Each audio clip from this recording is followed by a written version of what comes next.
गाजीपुर से सुभाष कुमार पत्रकार की रिपोर्ट। आगामी विधानसभा चुनाव को लेकर पुलिस लाइन में आईजी किए प्रेस कॉन्फ्रेंस।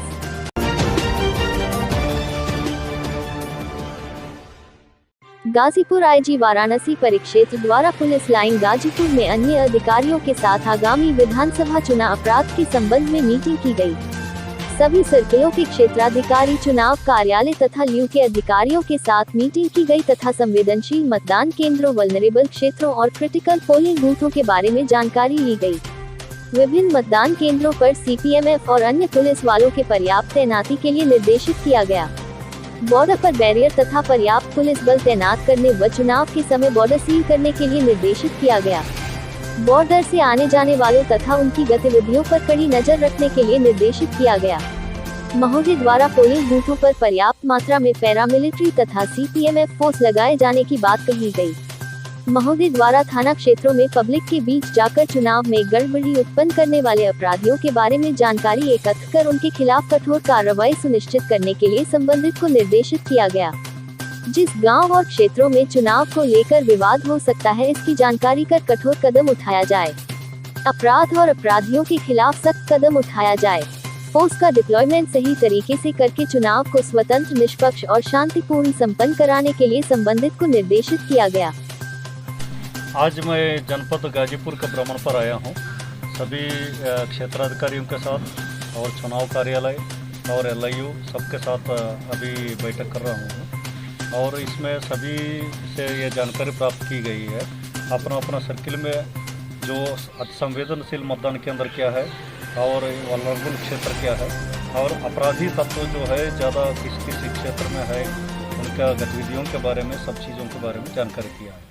और इसके बाद मैं मतदान केंद्रों का और जहां सीपीएमएफ रुकने का स्थान है, उन स्थानों का मैं भ्रमण करूंगा, तो वहां का जो व्यवस्थाओं के बारे में जानकारी दूंगा। सर, गाजीपुर जो है बिहार के सर एकदम पोरस बॉर्डर शेयर करता है सर, क्या अलग स्ट्रैटेजी क्या रहने वाली है पुलिस डिपार्टमेंट? ये बिहार का लगभग जो है 34 किलोमीटर जो बक्सर और भभुआ क्षेत्र में जो है उसका उससे बॉर्डर लगता है, तो उस एरिया में हमारा जो है इंटरस्टेट बैरियर्स लगेगी और पर्याप्त मात्रा में इंटरस्टेट बैरियर्स और वहाँ पर्याप्त पुलिस बल भी वहाँ तैनात किया जाएगा और जो एक तरीके से जनपद को चारों ओर से सील किया जाएगा।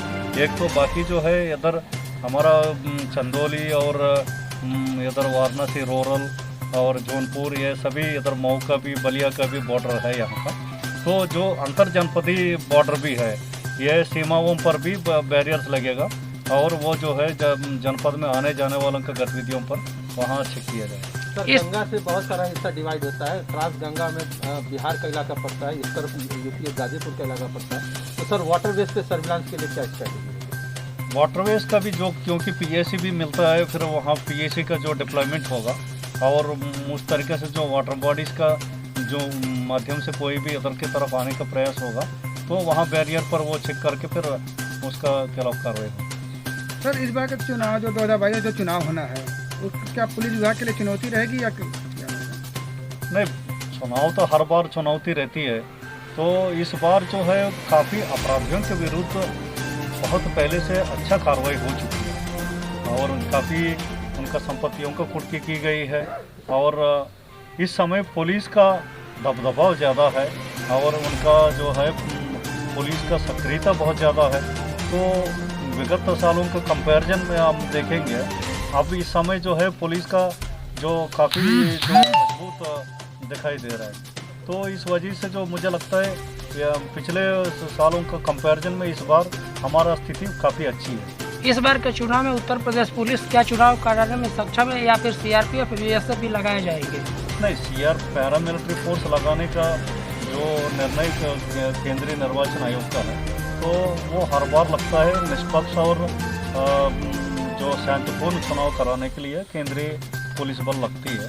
तो इस बार भी 3 कंपनी ऑलरेडी आ चुकी है, वो जो है एरिया डोमिनेशन के लिए 3 सर्किल एरिया में उनको लगा दिया गया और सभी बाकी जो शेष कंपनियां जो आएगी, तो हर मतदान केंद्र पर CPMF का फोर्स डिप्लॉय होगा। हम हर बूथ को कवर किया जाएगा। ये केंद्रीय पुलिस बल से भी, हमारा स्थानीय पुलिस से भी जो है हर मतदान केंद्र कवर होगा और साथ में पीएसी भी मिल रहा है, पीएसी का भी डिप्लॉयमेंट होगी।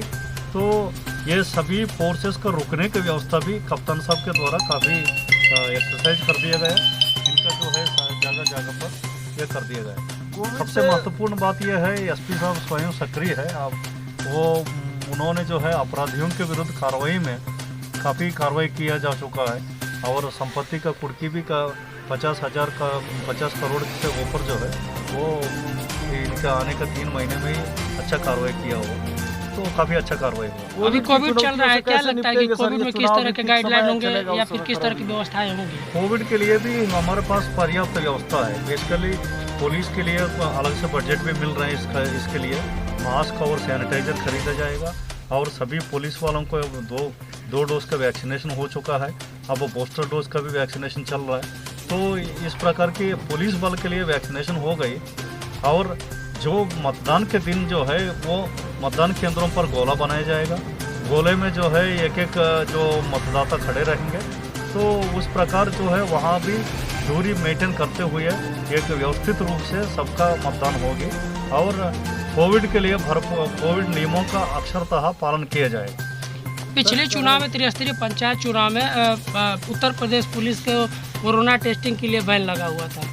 क्या इस बार भी कोरोना का ग्राफ बढ़ रहा है? इस बार टेस्टिंग होगा प्रशासनिक या फिर इस पर भी प्रतिबंध रहेगा? नहीं, अभी तो ऐसा कोई प्रतिबंध वाला बात नहीं है। तो कोरोना टेस्टिंग तो कर सकते हैं, उसमें कोई वो दिक्कत नहीं। सर कन्वेंशनल क्राइम के अगर कंपैरिजन देखा जाए तो उसी रेशियो में सर क्रिमिनल्स ने अपना मॉडस ऑपरेंडी चेंज करके साइबर क्राइम की भी संख्या बढ़ रही है। तो सर इसकी क्या स्ट्रैटेजी होगी काउंटर करने के लिए? आपने बहुत अच्छा बात पूछा। बेसिकली अब जो है कन्वेंशनल क्राइम से लोग अब साइबर क्राइम की तरफ बढ़ रहे हैं और साइबर क्राइम में बहुत बड़ा चैलेंज ये है, पीड़ित हमारे पास रहता है, अपराधी जो है अन्य प्रदेशों में रहता है, कोई दक्षिण में है, कोई जो है झारखंड से ऑपरेट कर रहे हैं, कोई कहीं से कर रहे हैं, तो कोई असम से कर रहे हैं। इस प्रकार की होती है। तो इसमें इस साइबर अपराध के लिए हर परिक्षेत्रीय स्तर पर मतलब हर रेंज हेडक्वार्टर में एक साइबर थाना माननीय मुख्यमंत्री जी के द्वारा प्रारंभ की गई और माननीय मुख्यमंत्री जी के आदेश से हर थाने पर भी साइबर का जो है एक हेल्प डेस्क खोली गई और जनपद स्तर पर भी एक साइबर सेल है। हर कप्तान साहब का ऑफिस में एक साइबर सेल है। तो ये साइबर अपराध जो भी होता है उसको 100% पंजीकरण करके हम लोगों के द्वारा उसका पैसा भी बरामद भी कराया जा रहा है। उनका पैसा उसको रिटर्न भी कर रहे हैं, क्योंकि जो साइबर का जो है डीजीपी मुख्यालय में जो साइबर ऑफिस है उनके द्वारा सभी प्रदेशों से जुड़ी गई है। सबके साथ जो है एक व्हाट्सएप से भी कनेक्टेड है ये लोग।